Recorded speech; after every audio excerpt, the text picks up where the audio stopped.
नमस्कार साथियों, मैं पवन कुमार आप सभी का हार्दिक स्वागत करता हूं साथियों फिलर फोरम के इस मंच पर। फिलर फोरम में ये मंच हमारा साथियों समर्पित है हायर एजुकेशन के लिए, जहां पर तैयारी करवाई जाती है एनटीए यूजीसी नेट जेआरएफ की विभिन्न विषयों में। फर्स्ट पेपर और सेकंड पेपर दोनों की ही तैयारी करवाई जाती है साथियों। यहाँ को आपको मिलेंगे यहाँ पर ढेर सारे एमसीक्यू, पीवाईक्यू, वीडियोज़ और नोट्स वगैरह। तो साथियों इन सभी चीज़ों को पाने के लिए आप हमें ज्वाइन कर सकते हैं हमारे ऐप के माध्यम से। फिलर फोरम का ऐप आता है, प्ले स्टोर से डाउनलोड कर लीजिए। वेबसाइट के माध्यम से, वेबसाइट से आप वेब पे जा करके आप हमें ज्वाइन कर सकते हैं। और वीडियो के नीचे इन सभी चीज़ों के लिंक दिए हुए वीडियो के नीचे डिस्क्रिप्शन बॉक्स में, ठीक है। और इसी के साथ साथ आप हमें विभिन्न सोशल मीडिया साइट्स के ऊपर भी फॉलो कर सकते हैं।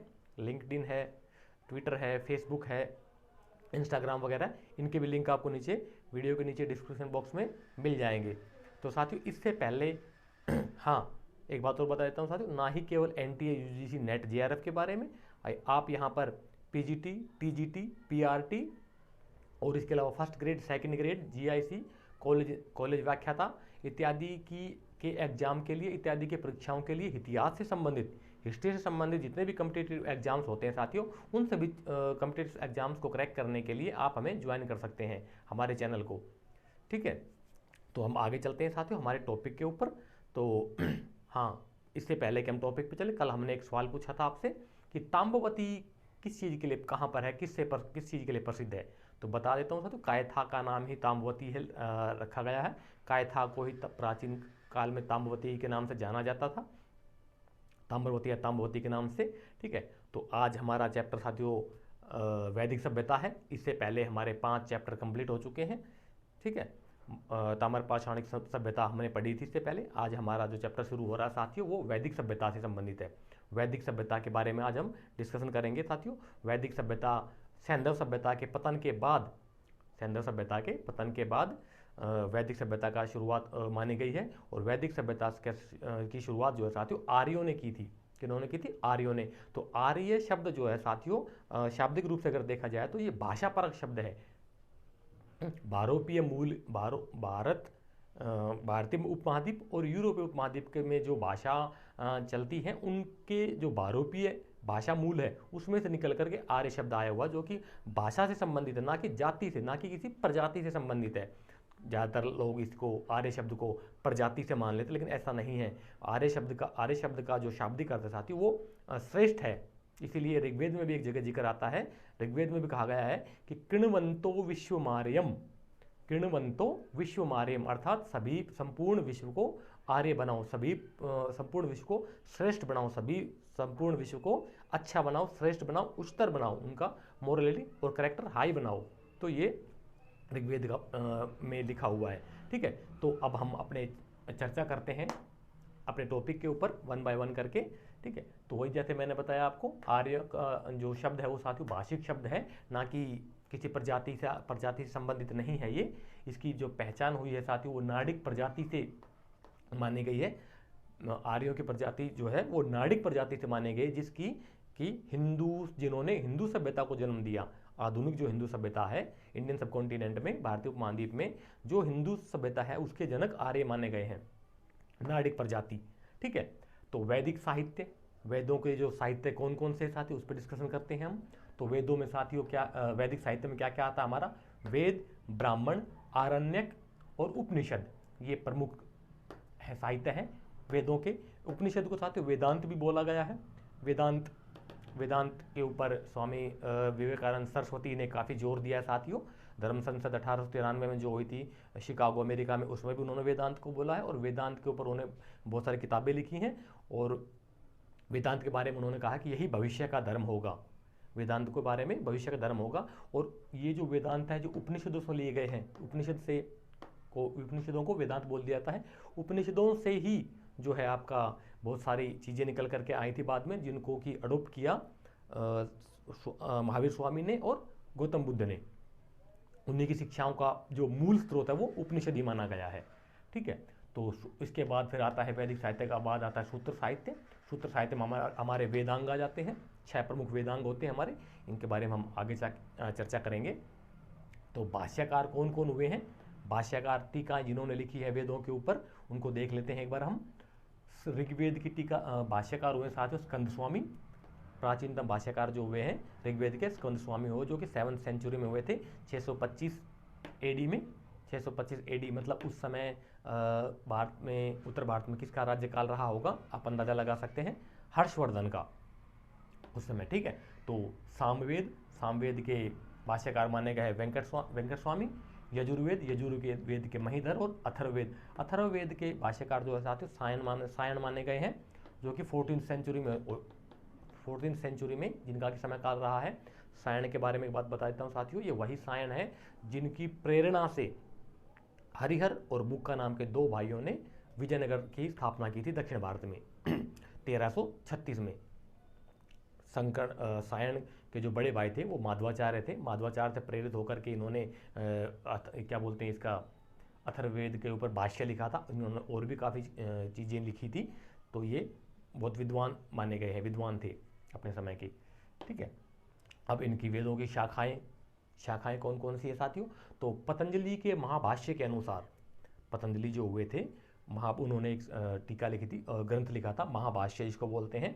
तो महाभाष्य के अनुसार, पतंजलि के लिखे महाभाष्य के अनुसार ऋग्वेद की 21 शाखाएं, यजुर्वेद की 101 शाखाएं, सामवेद की 1000 शाखाएं और अथर्ववेद की 9 शाखाएं मानी गई है। किसके अनुसार, पतंजलि के महाभाष्य के अनुसार। ठीक है, अब हम ऋग्वेद की चर्चा कर लेते हैं, एक एक वेद को लेंगे, एक एक वेदों के ऊपर हम डिस्कशन करेंगे साथियों। तो सबसे पहले प्राचीनतम जो आता है ऋग्वेद माना गया है। ऋग्वेद जो ग्रंथ है साथियों वो संसार के सबसे प्राचीनतम पुस्तक माने गए, सबसे प्राचीनतम ग्रंथ माना गया है ऋग्वेद। ठीक है, इसकी जो ऋग्वेद की जो प्राचीनतम पांडुलिपि जो अभी तक मिली है साथियों, वो शारदा लिपि में मिली है। पांडुलिपि बोलो तो हाथ से लिखा हुआ कोई ग्रंथ जो होता है, हाथ से लिखी हुई जो कोई किताब होती है उसे हम पांडुलिपि बोल देते हैं, चाहे वो कागज पे लिखी हुई, चाहे वो भोजपत्रों पे लिखी गई हो। ठीक है, और इसकी वेदों की जो भाषा है साथियों वो संस्कृत और लिपि जो है वो ब्राह्मी होती है। भाषा संस्कृत और लिपि ब्राह्मी।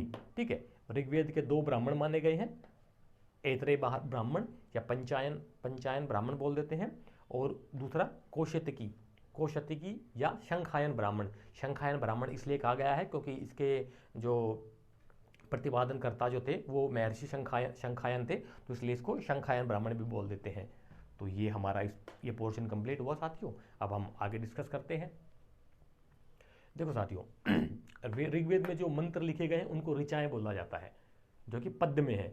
वेदों में जो ऋग्वेद में जो मंत्र लिखे गए हैं वो ऋचाओं के माध्यम से लिखे गए हैं, जिनको कि पद्य, और ये पद्य में है। पद्य बोले तो पोइट्री, कविता के रूप में है।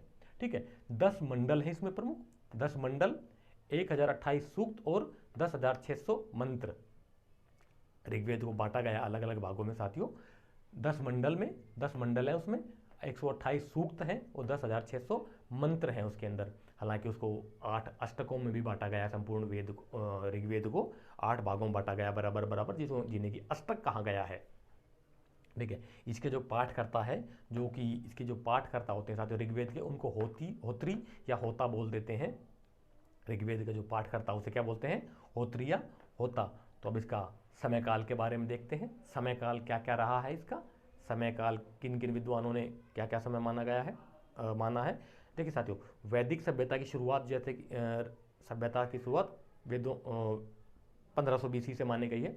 वैदिक सभ्यता की शुरुआत 1500 BC से 1000 BC, यानी कि 1500 BC में पूर्व वैदिक या ऋग्वैदिक सभ्यता और 1000 BC के लगभग उत्तर वैदिक सभ्यता। तो 1500 BC से लेकर के 1000 BC के बीच में जो समय काल माना गया है वो वैदिक सभ्यता का समय काल माना गया है। उसमें भी अभी देख लेते हैं जरा एक बार इसके ऊपर डिस्कशन करके।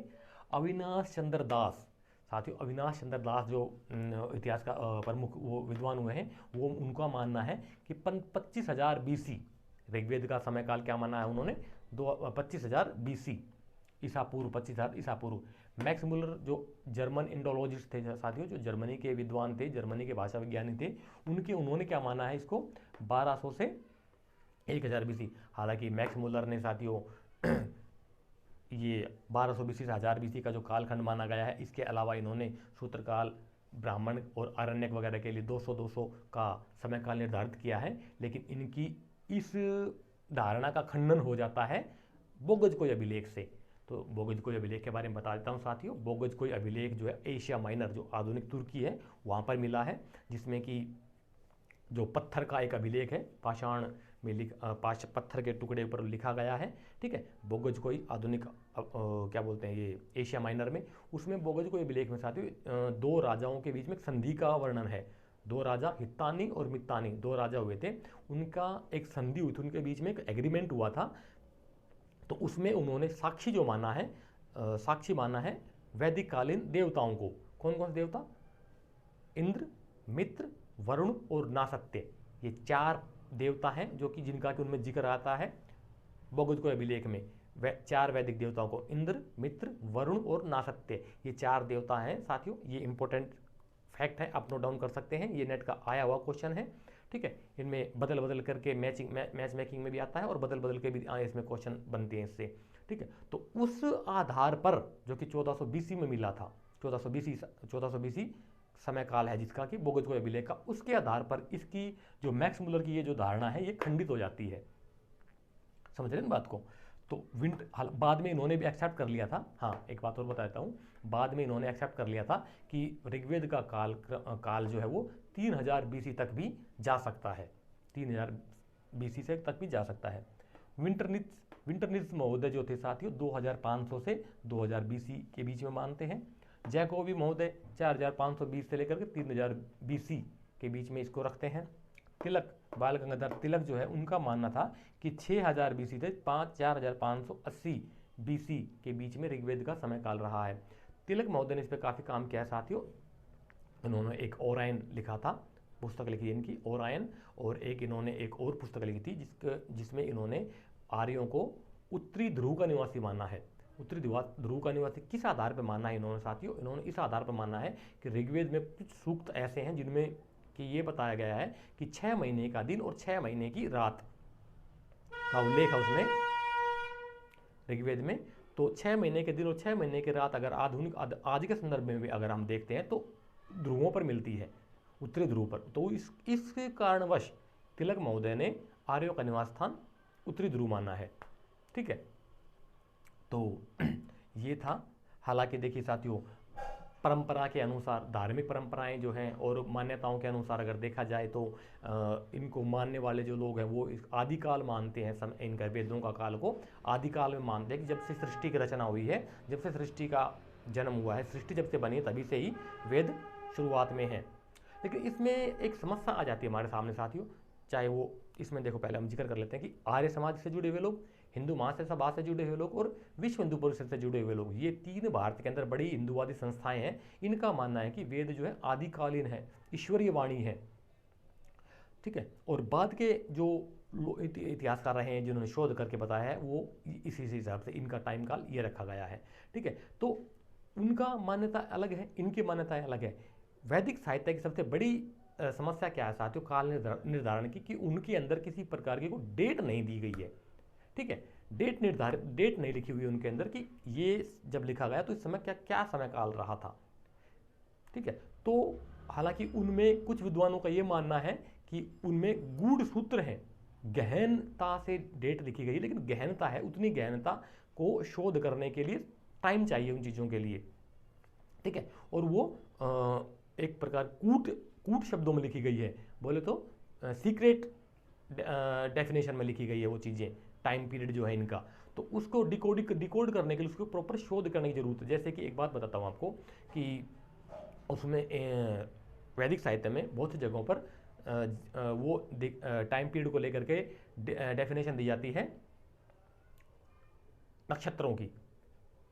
एस्ट्रोनॉमी बोलो तो एस्ट्रोनॉमी के आधार पर हम इसको डिकोड कर सकते हैं कि उस समय का समय काल क्या रहा था, सूर्य ग्रहण कब हुआ था, चंद्र ग्रहण कब हुआ था, है, और उत्तरायण में जो कब आया, तो और जब सूर्य ग्रहण और चंद्र ग्रहण तो उसमें नक्षत्रों की दिशाएं क्या थी, तो उस आधार पर हम इन चीज़ों को डिकोड कर सकते हैं। हालांकि कुछ विद्वान ऐसे हैं जिन्होंने इसको डिकोड करने का प्रयास किया है और इनको युगों की अवधारणा और ये इन अवधारणाओं को अपनी एक प्रॉपर डेफिनेशन दी है, किताबें लिखी है इसके ऊपर। लेकिन अभी तक जो है हमारी ऑथेंटिकेशन नहीं मिली है इन चीज़ों को, उन विद्वानों की बातों को ऑथेंटिकेशन नहीं मिली है, और ना ही उनको विद्वानों को वैलिडेशन दिया है बड़े इंस्टीट्यूट ने या बड़े किसी संस्था ने, या जैसे कि यूजीसी है, एनटीए है, इस तरह की कोई बड़ी बड़ी जो एजेंसियां हैं, कॉम्पिटिटिव एग्जाम्स एजेंसियां हैं या यूनिवर्सिटीज़ हैं, कॉलेजेज हैं, उन्होंने कोई वैलिडेशन नहीं दिया है, तो अभी तक वो चीज़ एक तरफ ही चल रही है।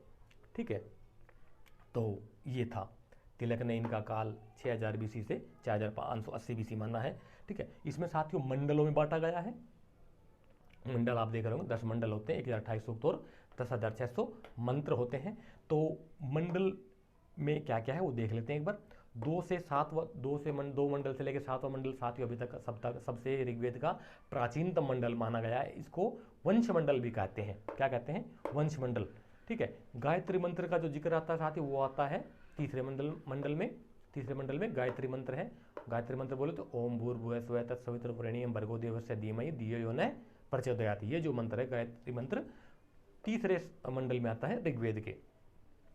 7वें मंडल में क्या क्या आता है साथियों? 7वें मंडल में दासराज्य युद्ध का वर्णन आता है। 10 राजाओं का जो युद्ध हुआ था उसका वर्णन आता है। और मंडूक सूक्त है 10वें इसी में ही 7वें मंडल में मंडूक सूक्त का में वो जिसकी मंडूक सूक्त में साथियों उल्लेख आता है जिसमें कि वेद पाठी ब्राह्मणों की तुलना वर्षा ऋतु के टटराते हुए मेंढकों से की गई है। वेद पाठी जो वेदों का जो पाठ करते हैं ब्राह्मण, उनकी तुलना की गई है बारिश के महीने में जैसे मेंढक टटराते हैं ना, उनसे की गई है मंडूक सूक्त। ठीक है, 9वें मंडल में अंगिरा ऋषि का वर्णन आता है साथियों। अंगिरा ऋषि से संबंधित है ये 9वां मंडल जो है। इसमें वर्णन आता है सोम का। सोम देवता को समर्पित है। सोम देवता भी है साथियों। सोम एक प्रकार का रस भी होता है। सोम पेय पदार्थ, ड्रिंक करने का एक लिक्विड फॉर्म में ड्रिंक करने का ड्रिंक होता है लिक्विड फॉर्म में, उसको सोम रस कहते हैं। देवताओं को प्रिय माना गया है, लेकिन कुछ आधुनिक लोग कहते हैं कि वो तो एक उन्होंने शराब से जोड़ दिया उस चीज़ को कि ये तो अल्कोहल है, लेकिन ऐसा नहीं था साथियों। सोमरस एक अलग चीज़ थी, अल्कोहल एक अलग चीज़ है। इसमें जब आगे हम चलेंगे तो डिटेल में इसके बारे में बताएंगे आपको। ठीक है, 10वां मंडल जो है पुरुष सूक्त। 10वां मंडल के पुरुष सूक्त में साथियों सबसे प्राचीनतम वर्णन मिलता है वर्णाश्रम का। चतुर्वर्णाश्रम बोले तो ब्राह्मण, क्षत्रिय, वैश्य और शूद्र, ये जो 4 वर्ण माने गए हैं, इनका सबसे प्राचीनतम संदर्भ में पुरुष सूक्त के 10वें मंडल ऋग्वेद के 10वें मंडल के पुरुष सूक्त में मिलता है। ठीक है, और इसी के साथ साथ और क्या मिलता है? शूद्र के बारे में वर्णन मिलता है हमें। ब्राह्मण, क्षत्रिय, वैश्य और शूद्र का प्राचीनतम वर्णन भी हमें इसी में मिलता है। यमी संवाद मिलता है। यम और यमी 2 लेडीज और जेंट्स हुए थे, उनका भी संवाद इसी में मिलता है। उनके बारे में डिस्कशन होती है तो उसका संवाद मिलता है 10वें सूक्त में। पुरुरुवा और उर्वशी का संवाद मिलता है साथियों। और इसके साथ और क्या मिलता है हमें? पुरुरुवा और उर्वशी एक अप्सरा थी और पुरुरुवा एक आदमी था साथियों। उनके बारे में जो डिस्कशन हुई उसका संवाद हमें पुरुष सूक्त के 10वें मंडल के पुरुष सूक्त में मिलता है। ठीक है, तो ये अभी हमारा जो है फिलहाल मोटा मोटा राउंड ऑफ हमने लिया है वैदिक सभ्यता के बारे में डिस्कशन, और वैदिक सभ्यता से जुड़े हुए पहले ग्रंथ जो कि ऋग्वेद है उसके बारे में डिस्कशन किया है साथियों। ठीक है, तो अब हम इससे थोड़ा आगे देखते हैं, आगे चर्चा करते हैं इसके बारे में।